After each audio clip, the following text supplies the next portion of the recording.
તો કે જે આનંદ ભોગવે છે તે ભોગવવું તે એનો પર્યાય થયો. એમ ચારિત્રનું પર્યાય રીતે ચિંતન. અને હવે આજનું જે પદ છે તપ પદ, કે આપણે એનાથી સ્ટાર્ટ કરીશું. દ્રવ્ય એટલે કે શું? દ્રવ્ય ચિંતન તો કે તત્વમાં સ્થિરતા. ગુણ શું છે? કે સ્થિરતાને જે ધારણ કરે છે તે. અને પર્યાય શું છે? તો કે સ્થિરતાનો સતત નિરંતર અનુભવ અને ભોગ એ તપ પદ છે. એ તપ પદ માટે આપણે ત્યાં કહે છે કે ઈચ્છા રોધન તપનમો બાહ્ય અભ્યંતર ભેદેજી आत्मसत्ता एकता पर परिणति उच्छेदेजी. अब आज के तप पद का चिंतन दोनों प्रकार से करेंगे. विशेष रूप से थोड़ा विस्तार से अपने 6 बाह्य एवं 6 अभ्यंतर तप क्या है. ऐसे आपने भेद सुन लिए होंगे, अनशन, उणोदरी. लेकिन ये अनशन, उणोदरी आदि बाह्य तप भी 2 प्रकार से है. उसको व्यवहार तप से भी जोड़ सकते हैं और उसको भाव तप के साथ में भी जोड़ सकते हैं. जिसको बाह्य तप कहा जाता है उस बाह्य तप को भी, क्योंकि बाह्य तप के भी अर्थ भाव तप के रूप में शास्त्रों के अंदर बताए गए.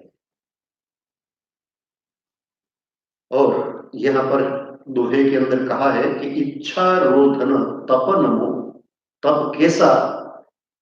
तो सीधी संक्षिप्त में यदि तप की व्याख्या करनी हो, एकदम संक्षिप्त में, शॉर्ट में तप को समझना हो. क्योंकि हम तप को किस प्रकार से समझते हैं? લાંઘણ કરવી એ તપ. મોટા ભાગે આપણે તપને આવી રીતના સમજીએ છીએ कि भूखे रहना, खाना नहीं, शरीर को कष्ट देना, वो तप है. और तप गुण कैसा है? तो कि जिससे आनंद उत्पन्न हो वो तप. आत्मा का स्वभाव कैसा है? आत्मा का निज स्वभाव आनंद है. बराबर है. वो निज स्वभाव किससे प्राप्त होता है? तो कि तप से प्राप्त होता है. तो जिस वस्तु से आनंद स्वभाव जागृत हो वो तप दुखदाई होगा या सुखदाई होगा? सुख रूप होना चाहिए या दुख रूप होना चाहिए? है? तो तप को यदि केवल और केवल हम ऐसा समझेंगे कि भूखा रहना और शरीर को कष्ट देना वो तप है, तो फिर तप दुखदायी बन जाएगा. इसीलिए शास्त्रकार महर्षियों ने अद्भुत व्याख्या दी संक्षेप में. क्या कहा? इच्छा रोधन तपनमो बाह्य अभ्यंतर भेदेजी. दोनों तपों के अंदर मेन वस्तु क्या जरूरी है? तो कि इच्छा रोधन. इस जगत के अंदर जितने भी दुख है, जितने भी दुख, वो इच्छा से ही पैदा होते हैं. जहां जहां इच्छा वहां वहां दुख. इसीलिए भगवान ने सूत्र दिया है एक, अविख्खा अनानंदो. अनानंद मतलब दुख. दुख क्या है? तो कि अविख्खा. अविख्खा मतलब एक्सपेक्टेशन, अपेक्षा. अविख्खा अनानंदो. इस जगत के अंदर दुख ही अपेक्षा है, इच्छा है. जहां जहां इच्छा वहां वहां दुख. जितनी ज्यादा इच्छा उतना ज्यादा दुख. जितनी कम इच्छा इतना कम दुख. और इच्छा का अभाव वो सुख ही सुख. क्योंकि आत्मा का सहज स्वभाव सुख है, उसके ऊपर इच्छा के कारण दुख का आवरण आ जाता है। आत्मा के निज स्वभाव के ऊपर एक दुख का आवरण आया। अब दुख का आवरण आया तो ओरिजिनल जो सुख है उसका अनुभव हम कैसे कर सकेंगे? दो चींटी थी और दो चींटी के बीच में दोस्ती हो गई। एक चींटी नमक के टीले के ऊपर रहती थी और एक चींटी शक्कर के टीले के ऊपर रहती थी। अब दोनों में ऐसी दोस्ती बनी, शक्कर के टीले के ऊपर रहने वाली चींटी ने कहा, अरे मेरा घर तो कैसा है, बहुत मजेदार, अच्छा है। वो नमक की टीले के ऊपर रहने वाली चींटी ने कहा कि नहीं नहीं, मेरा घर तो एकदम बेकार है। तो शक्कर वाली चींटी ने कहा कि तो फिर मेरे घर पे आ कभी, तुझे पता चलेगा कि मजा क्या है, आनंद क्या है। तो वो नमक वाली चींटी गई वहां पर, वो टीले के ऊपर पहुंची।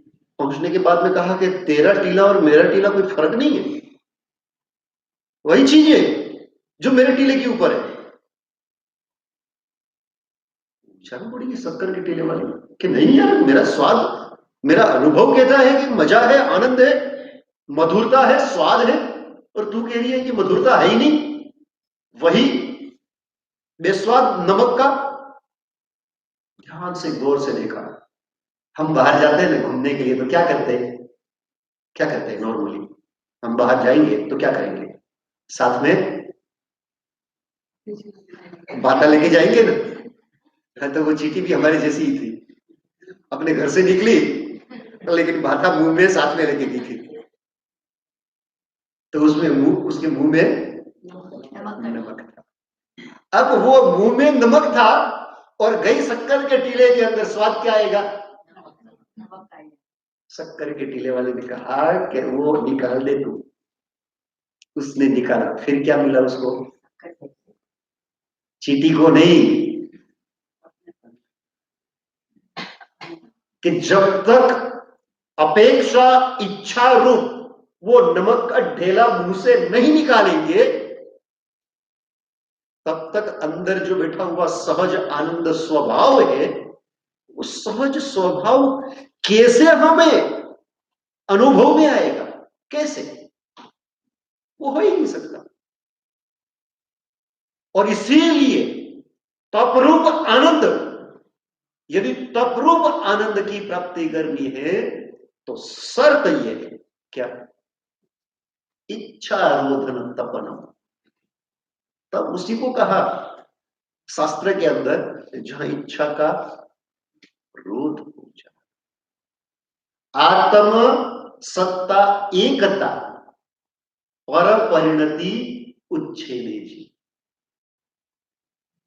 वो जो इच्छा रोधन तप है ना, उसकी ताकत है दो सबसे बड़ी चीज दे देने की। एक क्या है? तो कि पर परिणति उच्छेदे जी। बार बार पर में जीव परिणत हो जाता है, बार बार परिणत हो जाता है। जो बार बार हम वही किसी न किसी अलग अलग प्रकार के शब्दों के द्वारा दोहराते हैं यहां स्वाध्याय के अंदर, कि हमारा जीव पर में परिणत हो जाता है, पर में परिणत हो जाता है। तो हम क्या करें? क्या आंखों से देखना बंद कर दे, कानों से सुनना बंद कर दे? क्या संभव है कि पांच इंद्रियों से उसका कार्य करना बंद कर दे? क्या करना चाहिए? और यदि आंखें देखेगी तो पर परिणत तो होगा, ऐसा लगता है जीव को, ऐसा है नहीं। जीव को ऐसा लगता है कि आंखें देखेगी तो पर परिणति तो आएगी ना। तो यदि आंखें देखेगी तो पर परिणति आएगी, ये नियम साधु संतों को या भगवान को भी तो लगना चाहिए। उनकी भी तो आंखें देखती थी, कान से वो भी तो सुनते थे, उनकी भी पांच इंद्रियां काम तो करती थी। आत्मज्ञानी की पांच इंद्रियां काम तो करेगी, तो उनका पर परिणमन क्यों नहीं होता और हमारा क्यों होता है? उसका रीजन है कि हम एक साथ दो काम करते हैं और वो एक ही काम करते हैं। कैसे? हम जब कोई भी चीज को देखते हैं, पहले तो हम जो देखते हैं और राग होता है ना, ये दो वस्तु अलग है, उसको समझ लेना है। राग होने की घटना और देखने की घटना, या देखने की क्रिया और राग की क्रिया, वो दोनों चीज अलग है।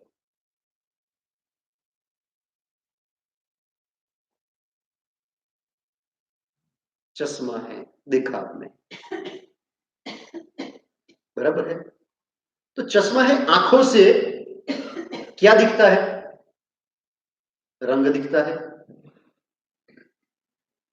जो आकृति है वो दिखती है। बस जो दिखेगा आंखों से वो क्या दिखेगा? तो क्या रंग दिखेगा, आकृति की दिखेगी, उससे अलावा कुछ नहीं दिखता। तो इसमें राग कहां घुसा बताओ? आंख का काम मात्र दो है, या तो रंग या आकृति। वहां राग कहां घुसा? तो इसमें इट मीन्स कि आंखों से आंख राग नहीं कर रहा है, लेकिन जिस समय हम आंखों से देखते हैं ना, उस समय साथ ही साथ देखने की जो घटना है, देखने की जो क्रिया है, उस क्रिया के साथ में हम अपने मन को भी जोड़ देते हैं। किस प्रकार से जोड़ते हैं? तो कि पूर्व अनुभवों के आधार पर, पूर्व अनुभवों के आधार पर किसी भी वस्तु के बारे में हम साथ ही साथ अभिप्राय जोड़ते हैं। ये अच्छी है, ये अच्छी नहीं है, और ये अच्छी है, ये अच्छी नहीं है, ये आंख का अभिप्राय नहीं है, ये केवल मन का अभिप्राय है। लेकिन दो चीज जुड़ जाती है ना, इसलिए हमें भ्रम होता है कि आंख से राग होता है, कान से राग होता है, नाक, जीभ या चमड़ी से राग होता है। इंद्रिय मात्र अपना काम करती है। इंद्रिय क्या करती है? मात्र अपना काम करती है। लेकिन जब इंद्रियां काम करती है, ये वक्त ઓલું દોડાયું મન છે ને, હા એ પોતે દોડાયું ગીરી કરે છે। સીધે સીધી ઇન્ફોર્મેશન છે કે આ ચશ્મા છે ને આવી આની આકૃતિ છે ને આ એનો રંગ છે। ये जो सीधी इंफॉर्मेशन वहां तक दिमाग और दिमाग से आत्मा में जानी चाहिए, वो सीधी इंफॉर्मेशन के बीच में वो डेढ़ होशियार मन अपना अभिप्राय बीच में जोड़ देता है। आंखों ने देखा चश्मा, और अंदर आत्मा के अंदर ज्ञान क्या गया? अच्छा चश्मा। तो वो अच्छा शब्द लगाया किसने? किसने जोड़ा? दो चीज बिल्कुल अलग है। कान मात्र शब्दों को सुनता है, फिर हम कहेंगे ये तो फटे हुए बांस की जैसी उसकी आवाज है, बिल्कुल कोयल जैसी एकदम मधुर आवाज है, मीठी आवाज है। कान का ये काम ही नहीं है, काम तो आवाज ही सुनता है। ये मीठी है या कर्कश है, ये जो जोड़ना, ये अच्छी है ये बुरी है, ये जो साथ में जोड़ना, ये केवल मन कर रहा है काम। मतलब ये जो मन बीच में ढेड़ होशियारी कर रहा है ना, उसको अपनी होशियारी करते हुए जो रोकते हैं वो ज्ञानी, और जो नहीं रोकते हैं वो हम।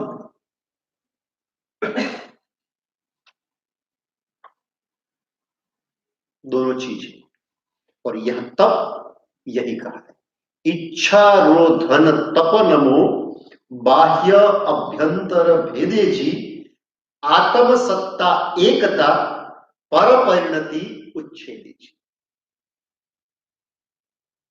कि जैसे इच्छारोधन आया,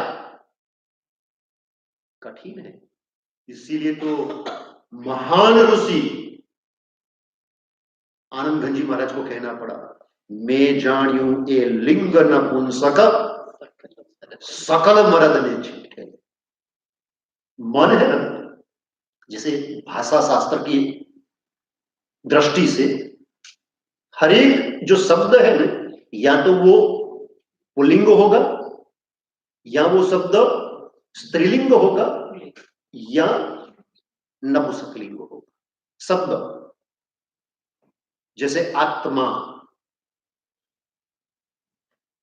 तो हिंदी में कहा जाता है आत्मा, आत्मा कैसी है हिंदी में, तो हिंदी की अपेक्षा से आत्मा स्त्रीलिंग हुआ।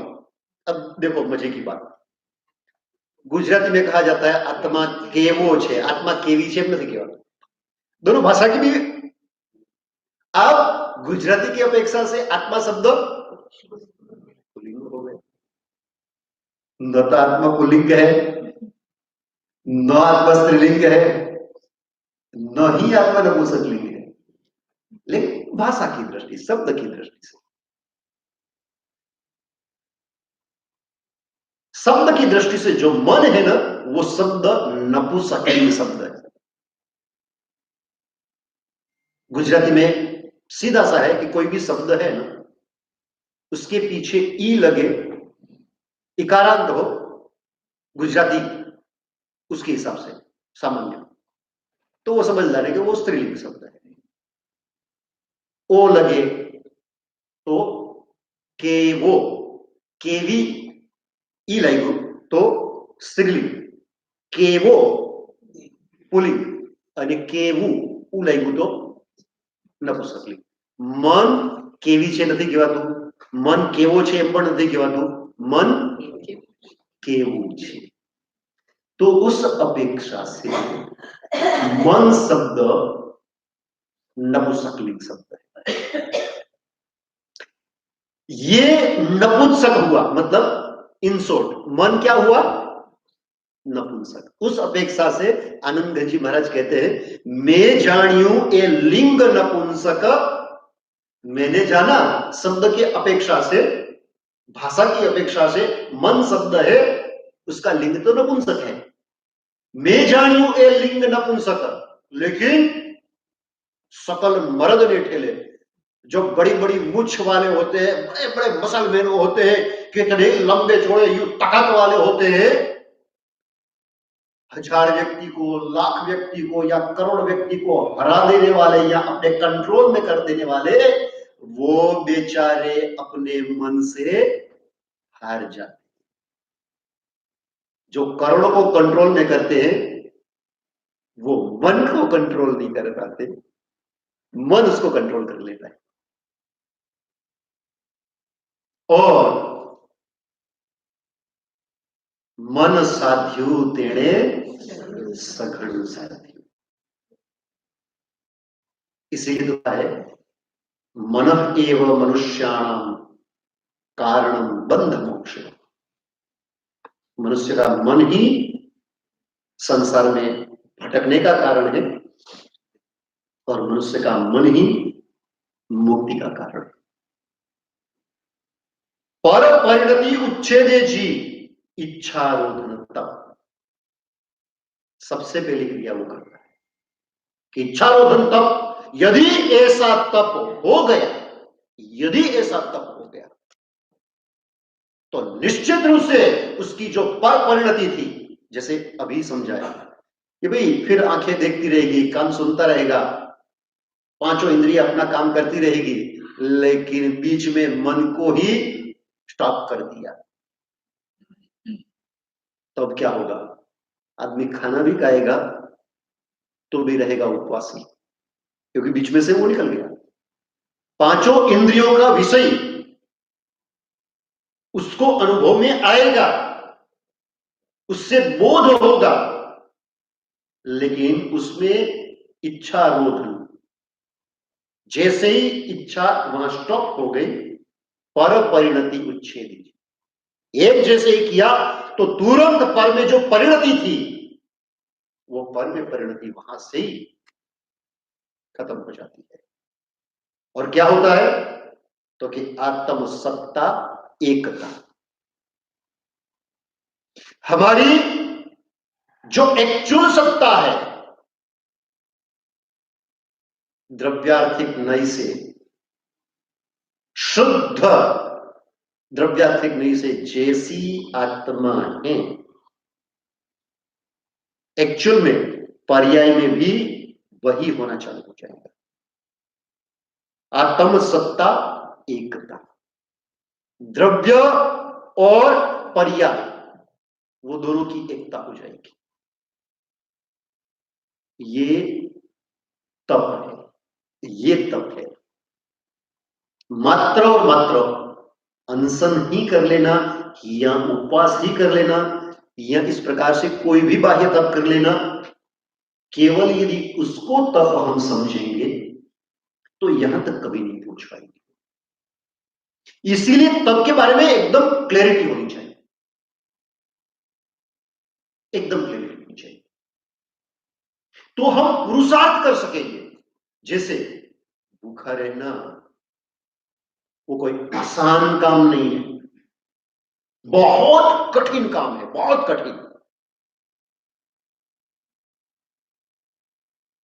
हमें पता है कि वो तप है, इसीलिए हम उसको तप मानते हैं ना भाई, मानते कि नहीं मानते? हाँ कि ना? मानते हैं। जिसको हम तप मानते हैं उसके लिए पुरुषार्थ होता है, एक सीधी सी बात है, क्योंकि मान्यता है, वो मान्यता है, इसीलिए उस प्रकार की प्रवृत्ति होती है। मान्यता ना हो तो फिर प्रवृत्ति नहीं होगी। हम कोई भी क्रिया करते हैं, कोई भी धर्म करते हैं तो पहले मानते हैं तब जाकर के करते हैं। ऐसा ही होता है ना कि कोई हिंदू धर्म को फॉलो करता है, कोई क्रिश्चियन धर्म को फॉलो करता है, कोई मुसलमान धर्म को फॉलो करता है या कोई जैन धर्म को फॉलो करता है। वो फॉलो क्यों करता है? क्योंकि वो मानता है उस धर्म को, मान्यता, और फिर फॉलोइंग प्रवृत्ति। ठीक हुआ ना? ठीक उसी प्रकार से हम जिस चीज को मानते हैं कि ये तप है, उसमें प्रवृत्ति होगी। हमारी मान्यता और ज्यादा क्लियर करनी है। जिस प्रकार से उपवास, आइंबिल, एकासना, छठ, अठम, अट्ठाई, मासकमण, विविध प्रकार के जो भी तप, उसको जिस प्रकार से हम मानते हैं कि ये तप है, उसी प्रकार से या उससे ज्यादा गहन श्रद्धा के साथ में, क्लैरिटी के साथ में, क्योंकि क्लैरिटी होगी तो श्रद्धा आएगी। क्लैरिटी के साथ में यह समझना है और मानना है कि इच्छा रोधन तप है, और वो तप में वो ताकत है। क्या ताकत है? कि जो ताकत अनशन आदि में नहीं है, अपने यहां कहा है ना, क्या कहा है? ज्ञानी श्वासोश्वासम करे, बोलो बोलो, करे कर्मणो पूर्व कोटि वर्षा लगे अज्ञानी करे थे। बोलो, इसका तात्पर्य क्या है? इसका अर्थ क्या, क्या कहेंगे? बोलो।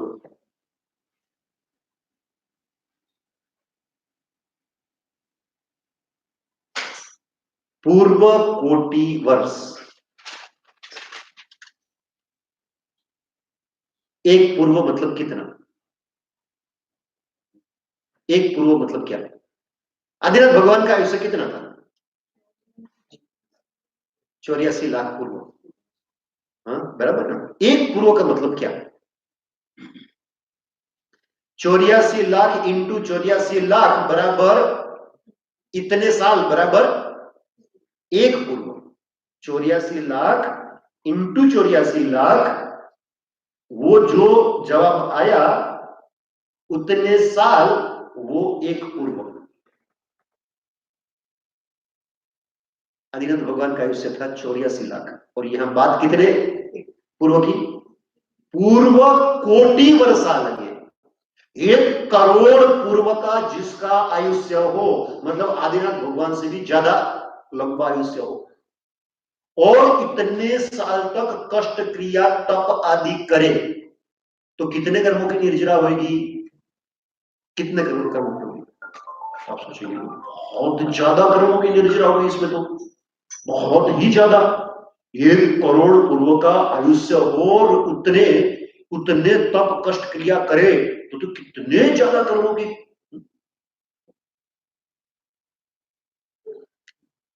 तो यह उसका जवाब दिया है कि पूर्व कोटि वर्षा लगे अज्ञानी करेगा। अज्ञानी उसको जितने कर्म का क्षय करते हुए 1 करोड़ पूर्व का समय लगता है, उतने कर्मों का क्षय ज्ञानी एक श्वास और प्रश्वास उतने से समय में कर लेता है। इतना फर्क भाव तप में और द्रव्य तप में है, इतना फर्क है। तो हमें जिसको तप माना है उसके लिए तो प्रवृत्ति करते हैं, लेकिन आज तक क्लैरिटी नहीं है कि इच्छा रोधन तप है एक्चुअल में, तो कि जिससे क्षण क्षण में अनंत अनंत कर्मों की निर्जरा होती है। इसीलिए इच्छा रोधन तप के विषय में तो हमें पुरुषार्थ ही नहीं आता है, पुरुषार्थ करते ही नहीं।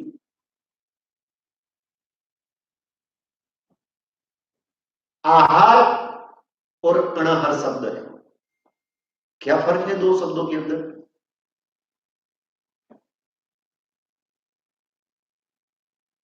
आहार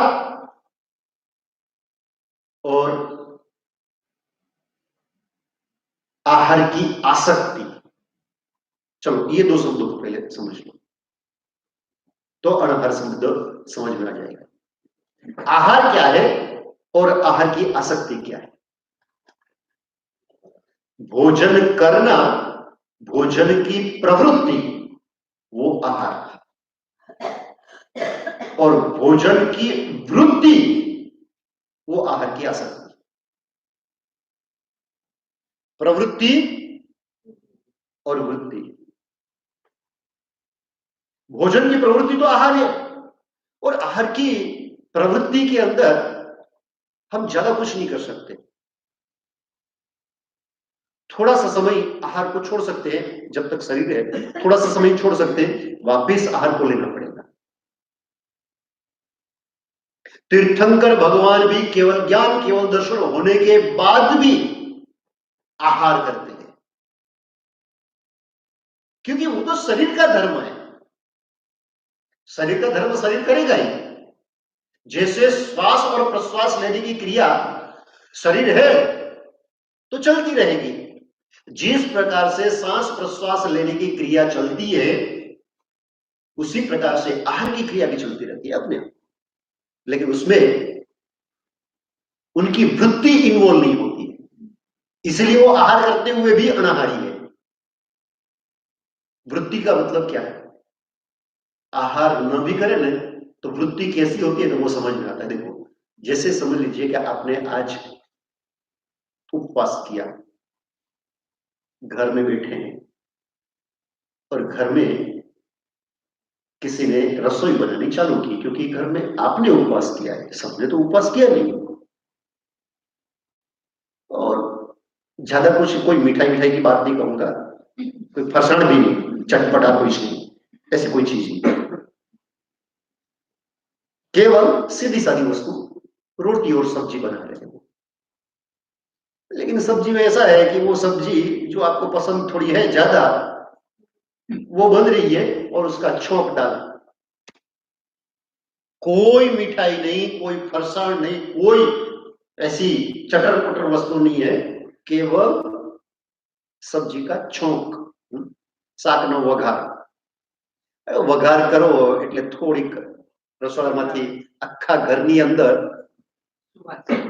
સુવાસ ક્યાંથી આવી?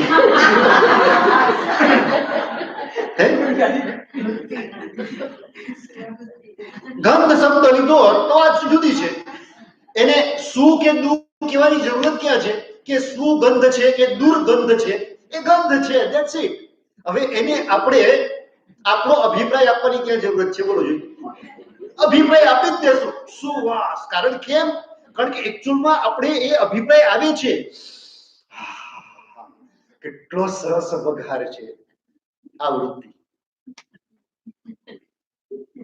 છે. શું? પ્રવૃત્તિ નથી. પ્રવૃત્તિમાં શું છે? હાસ્ય, અણાહરીપણું છે. પણ વૃત્તિમાં એક સામાન્ય દાળ વઘારે, શાક વઘારે, સાવ તુચ્છ એની સુગંધ રોજ આવે છે, ક્યાંય લગભગ ધ્યાન નથી જતું, કોઈ આસક્તિ રોજ રોજ ઉત્પન્ન નથી થતી. પણ જ્યાં 4 આહારનો ત્યાગ આ જીવે કર્યો, એક પ્રવૃત્તિ બંધ થઈ અને 100 ગણી વૃત્તિ ઉત્પન્ન થઈ ગઈ.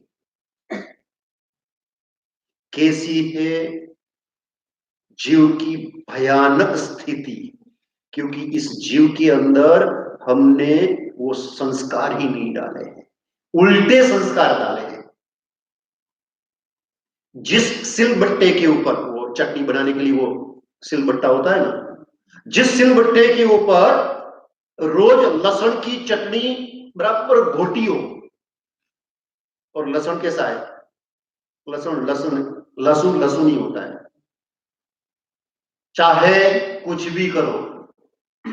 वो कहते हैं ना, कस्तूरी नु खातर जो दीजे, वास लसण नहीं जाए, मूर्ख ने ज्ञान कदी न बठाए. आसक्त जीव है ना, मूर्ख ही होता है. आसक्त जीव को जल्दी से आत्मज्ञान, मूर्ख ने ज्ञान कदी न बठाए. जिस सिलबट्टे के ऊपर बहुत लंबे अरसे तक लहसुन की चटनी बनाई हो, उस सिलबट्टे में, उस पत्थर में उसकी बास घुस जाती है. उसी प्रकार से ये आत्मा के अंदर अनादिकालीन अनंत जन्मों से वासना के, आहार के, आसक्ति के ऐसे संस्कार गाढ़ कर दिए हमने खुद ने. इतने गाढ़ अंदर तक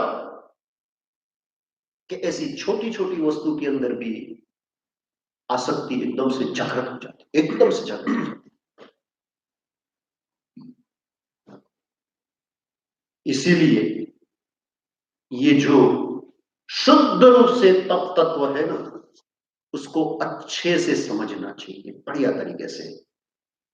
और दोहे के अंदर तप का विस्तार से स्वरूप बताते हुए ज्ञानी कहते हैं कि वो तप कैसा होता है, ताकि उच्छेद मर्म अनादि संतति. उच्छेद मर्म, मर्म मतलब, मर्म किसको कहते हैं?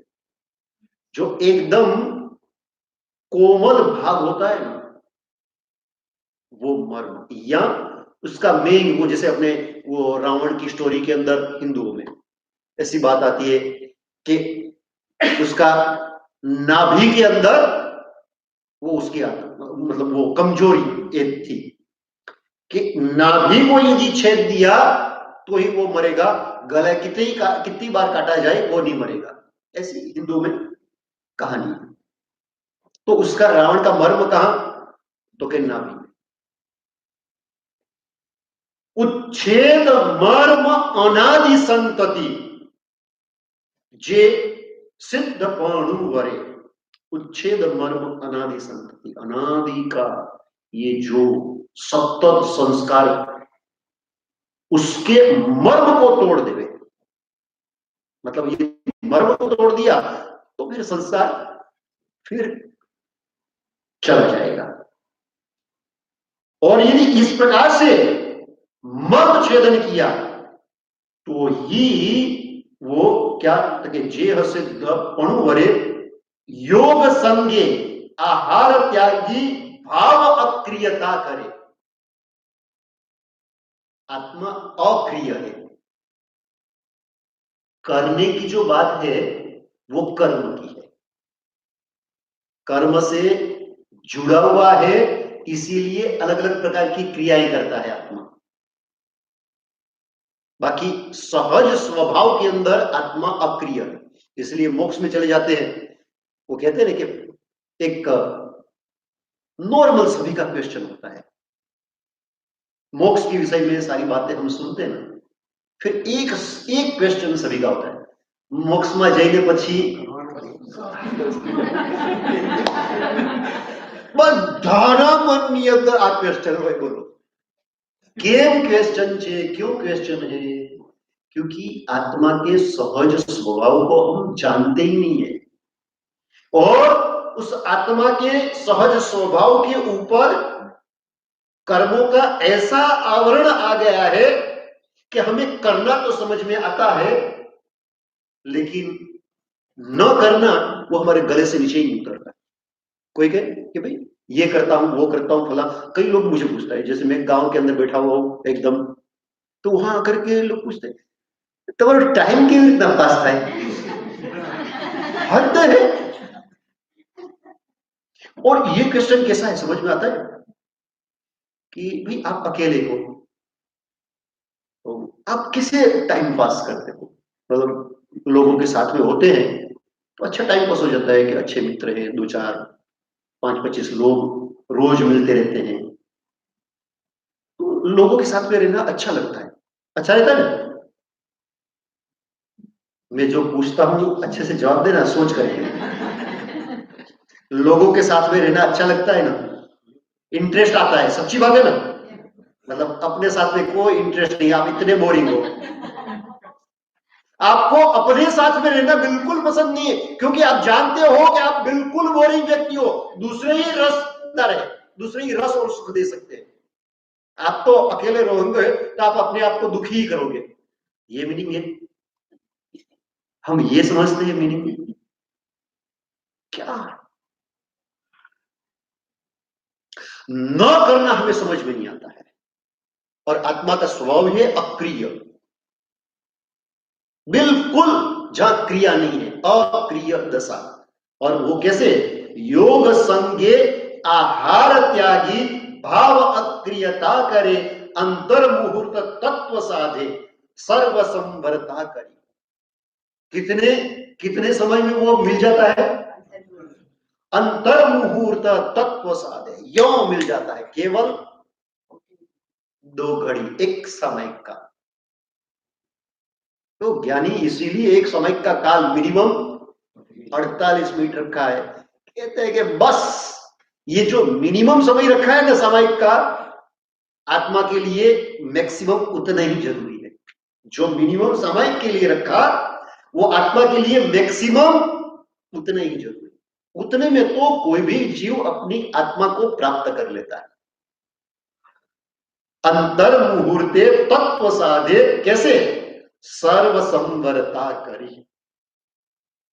सर्व संवर भाव जब पैदा होता है अंदर, सर्व संवर भाव, पूरी तरह से सभी वस्तुओं का त्याग।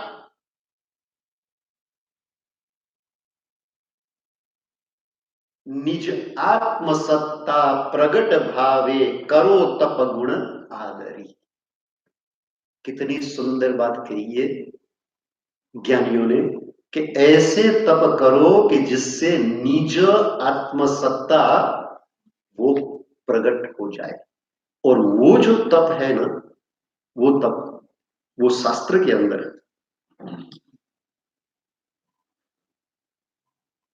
6 बाह्य एवं 6 अभ्यंतर रूप में का है। और वो क्यों है इस प्रकार से? तो कि एक्चुअल में ये जितने भी सुख और भोग है वो हकीकत में भार है।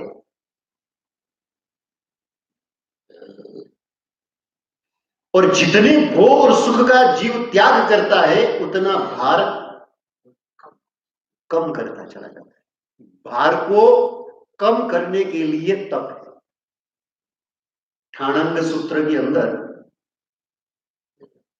भगवान ने अद्भुत चिंतन दिया है। आचारांग, स्वेगड़ांग और उसके बाद में तीसरे नंबर का आगम है ठाणांग सूत्र।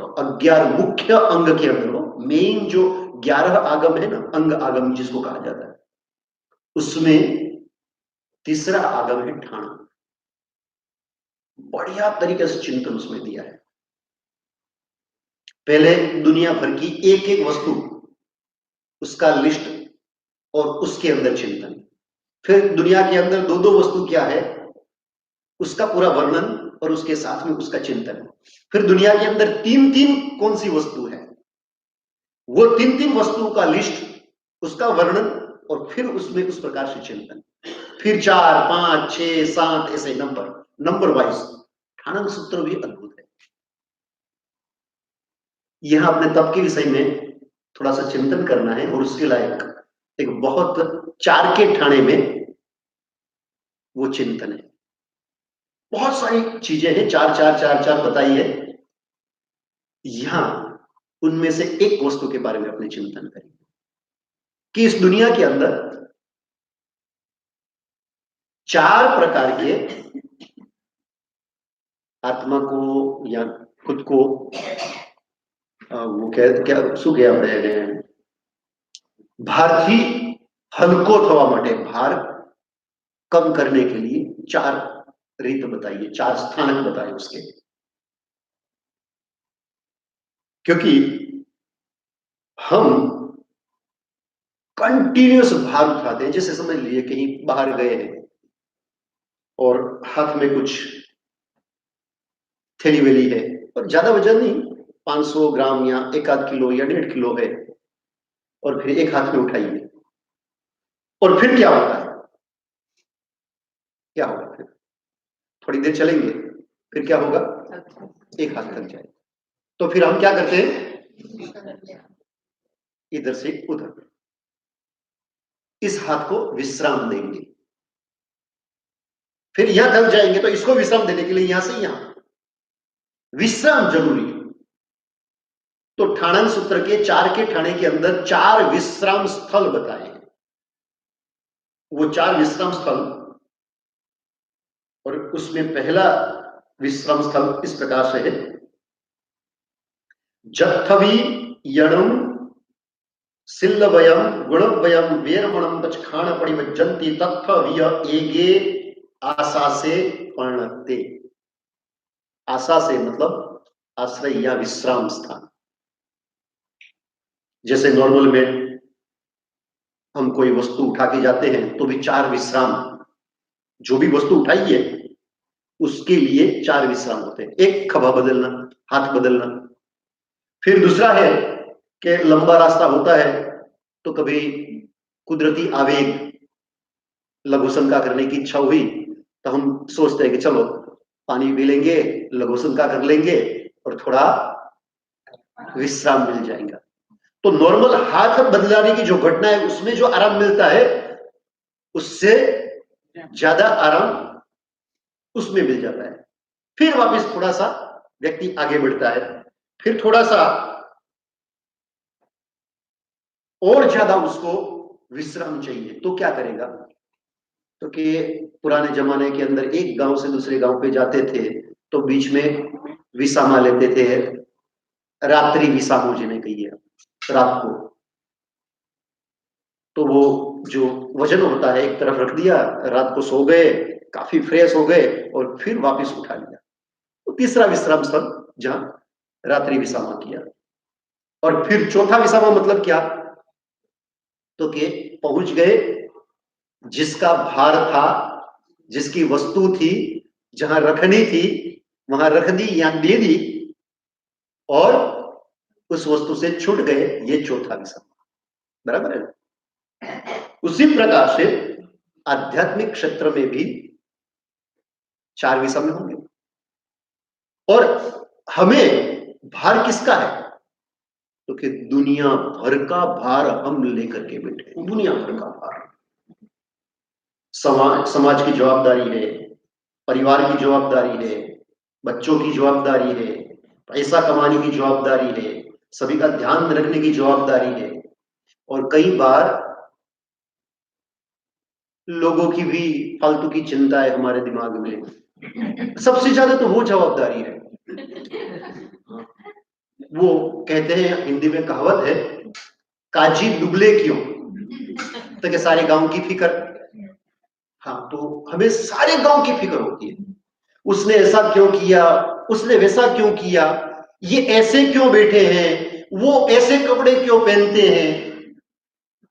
भाई, तू इतना दिमाग के ऊपर भार क्यों रखता है। लेकिन आदमी की आदत, बिना फालतू का भार भी दिमाग पे रखेगा। घर परिवार का यदि भार रखे तो समझ में बात आती है। लेकिन आदमी की कुछ जिज्ञासा, क्यूरियोसिटी इस प्रकार की होती है ना, कि जिसको गुजराती में क्या कहते हैं, करे रहा है मानस की आदत। और बाकी संसार पूरा का पूरा भार से भरा हुआ है। ये भार कैसे दूर होता है? तो पहला विश्राम स्थल बताया है, उसमें जत्थ वियणम शील वयम गुण वयम वेरवणम पचखाणा परिवज्जन्ति तत्थ विय एगे आशा से पर्णते। भगवान ने वो पहला विश्राम कहा है, कौन सा? जहां जीव समझे ये सारा भार इतना भार है, और संसार का भार तो गजब का होता है। वो भार को यदि दूर करना है तो शील व्रत, गुण व्रत, पचखान आदि आदि के द्वारा वो वेरमणम है। यहाँ वेरमणम मतलब कुछ एक भार का त्याग कर देना, जैसे 5 अव्रत का भार, प्राणातिपात वीरमण, मृषावाद वीरमण, अदत्तादान वीरमण, मैथुन वीरमण, परिग्रह वीरमण। वो सारा भार उठा करके एक तरफ रख दिया। वो 5 वीरमण लिया, मतलब ये हिंसा का भार, झूठ का भार, चोरी का भार, न जाने कितनी कितनी वस्तुओं का फालतू का भार। व्रत लेना मतलब भार उतारना। क्योंकि हम यदि देखे वैराग्य की दृष्टि से देखे संसार को, तो कहां कहां कितना कितना कैसा कैसा भार है और कैसी कैसी तकलीफ और पीड़ा है, वैराग्य के दृष्टिकोण से देखे तो दिख सकता है। राग के दृष्टिकोण से देखे तो अलग दिखेगा, लेकिन वैराग्य के दृष्टिकोण से देखे तो अलग। एक बहुत मजेदार घटना है। एक कवि को पूछा कि आदमी क्या है, आदमी क्या है? तो कवि ने कहा, एक पंक्ति के अंदर उत्तर दिया, कुत्ता, बंदर, गधा, घोड़ा, दैया, धोबी, रसोईया। पुरुष के लिए कहा कि आदमी क्या है, पुरुष क्या है क्या पुरुष? तो पुरुष का यदि, क्योंकि अपने यहां अलग अलग तरीके से बहुत अच्छा चिंतन भी दे सकते हैं कवि लोग। और निरअंकुशा कवय, कवि को क्या कहा गया, वो उसके ऊपर अंकुश होता ही नहीं हो, वो जैसा सोचे, किसी को गधे के ऊपर बिठा दे, किसी को घोड़े के ऊपर बिठा दे, अपनी वर्णन शक्ति उसकी। तो पूछा कि आदमी क्या है, पुरुष है क्या? तो पुरुष के लिए कहा, कुत्ता, बंदर, गधा, घोड़ा, 3 तो 4 तो पशु बता दिए, कुत्ता है, बंदर है, गधा है, घोड़ा है, फिर दैया। दैया मतलब क्या? वो घरवाली होती ना, काम वाली, दैया। फिर हाँ, जो मेड, हाँ दैया, धोबी, धोबी भी है, और रसोईया। ये सारे गुण उसमें मिल जाते हैं। और अपने देखे ना नॉर्मल में, तो ये सातों के सातों गुण दिख जाएंगे। कैसे? संडे का दिन है, दोनों घर पे, और फिर शॉपिंग का अपना ही आनंद है। पुरुष को उतना ज्यादा नहीं होता है, नहीं होता है ना? किसको शॉपिंग का शौक होता है? हाँ, और पुरुष को लगता है कौन चाहे शॉपिंग वॉपिंग, तो वो क्या करेगा? टीवी चालू कर देगा या कोई अखबार उखबार निकालेगा, कुछ पढ़ेगा, तो फिर वो बैग उठा करके बाहर निकलते हुए कुछ इंस्ट्रक्शन देती है, देते होंगे, उनको पता ही है क्या कहती है, क्योंकि पता है कि पति को कुछ ध्यान रहता नहीं, ध्यान घर का कौन ज्यादा रखती है, तो वो इंस्ट्रक्शन दे के निकलती है। उसका मीनिंग क्या होता है वो आप समझ लो, क्या दे के निकलती है? शू तमने बधाने खबर तो हशे नो, शू इंस्ट्रक्शन હોય? ध्यान रखो, है घर का ध्यान रखना। सुनाए कि नहीं सुनाए? और हमारे पुराने जमाने के अंदर घर का ध्यान कौन रखता था? जानवर। मैं नहीं कहता, मैं नहीं कहूंगा, तो फिर आदमी यूं भले कितना ही बलवान हो, शक्ति से कितना ही बलवान हो, लेकिन आखिरकार नाचना तो पड़ता है। नाचना पड़ता है कि नहीं पड़ता है? और उसके लिए अमुक वाक्य इतने बढ़िया होते हैं कि आदमी को नाचना हो कि न नाचना हो, उसको नाचना ही पड़े। और उन वाक्य में से एक अच्छा सेंटेंस है, और वो ऐसा रामबाण है ना, भले भले को असर करता ही वो करेगा वो क्या है पता है? तमें तुम्हारू मानता ज नहीं ना, बस इतना कह दिया, नचाते रहो, बात खत्म। कौन नाचता है? कुत्ता, बंदर, फिर साथ में ही शॉपिंग के लिए कभी निकल गए, बहु वजन छे, वो खूब वजन छे, तो सामने से कहता है ठीक है मुझे दे दे भाई। और संसार कैसा है, इतना कट थ्रोट कंपटीशन, भागना पड़ता है, दौड़ना पड़ता है, और फिर वो दौड़ भी किसके लिए? मात्र परिवार के लिए, परिवार के सुख शांति के लिए, ऐसा नहीं है। किसकी दौड़ है? कंपटीशन में वो कहीं आगे नहीं, उससे थोड़ा मैं आगे निकल जाऊं। रेस में कौन दौड़ते हैं?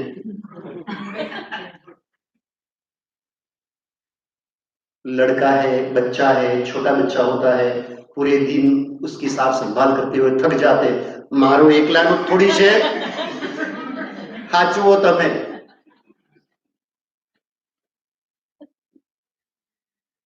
ये थोड़ू આજે कपड़ा उपड़ा ત્યાં राख्या છે, मशीन चलावी देजो ने, क्या हुआ? અમારા એમને તો રસોઈ બનાવતા બહુ સરસ આવડે, एक एक वाक्य से एक एक सब कुछ हो जाए। मतलब यदि वैराग्य की दृष्टि से देखो ना, ये तो केवल वैराग्य की दृष्टि से देखने का सवाल है, मजाक की बात नहीं है, कि यदि वैराग्य की दृष्टि से देखो तो सब जगह पर वैराग्य देखने के लिए मिल जाता है, और राग की दृष्टि से देखो तो हम राग की दृष्टि से देखते ही है, तो उसमें ये सारी चीजें होती ही नहीं है भाई, प्रेम है इसलिए करते हैं, दैट्स इट, एक ही शब्द है, दृष्टि का सवाल है। बाकी भार तो जबरदस्त है, संसार के अंदर अनेक प्रकार के, वो भार का त्याग करने के लिए और पाप का भार त्याग करने के लिए पहला विश्राम स्थल ये है। दूसरा विश्राम स्थल क्या है? तो कहते हैं जत्थ वीणयम सामाय्यम देशावकाशीयम समनुपालेयी। दूसरा विश्राम स्थल तो कि सामाय्य देशावकाशी वो कर लेना, एक समय की 48 मिनट के सारे भार एक तरफ, देशावकाशी की तो करीब करीब पूरे दिन 10 समय का काल, उतने समय तक सारे भार का त्याग, वो दूसरा विश्राम स्थल। तीसरा विश्राम स्थल क्या है? तो कहते हैं जत्थ वीयणम चाउदसठ मुदिठ पूर्ण मासीनिषु परिपूर्ण पोषहम सम्मम अनुपालयी। तीसरे में पौषध क्या कहा? जथय वियम, जहां पर कौन से दिन पे? तो कि 14 मतलब दोनों चतुर्दशी, अट्ठ मतलब दोनों आठम, पूर्ण मतलब पूनम, मासीणीसु अमावस्या। शास्त्र का पाठ उस दिन में बता रहा था।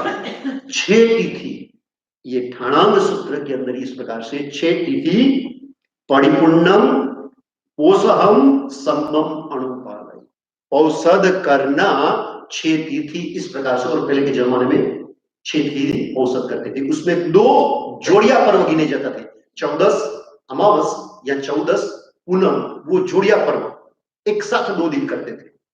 और उस समय का कुछ ऐसा ही था कि उन दिनों में सर्वसामान्य लोग भी काम नहीं करते थे।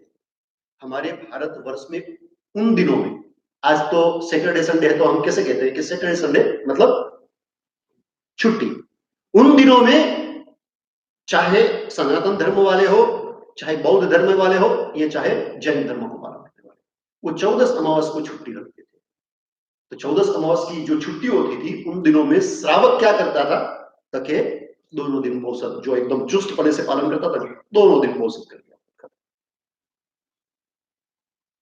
यह ठाणांग सूत्र की बात है। और इस प्रकार से 6 तिथि पौषण करना, वो तीसरा विश्राम स्थल। जैसे रातवासा करते हैं, कैसा हो गया, रात को सो गए, फ्रेश हो गए, उसी प्रकार से औषध कर लिए, एकदम भार हल्का।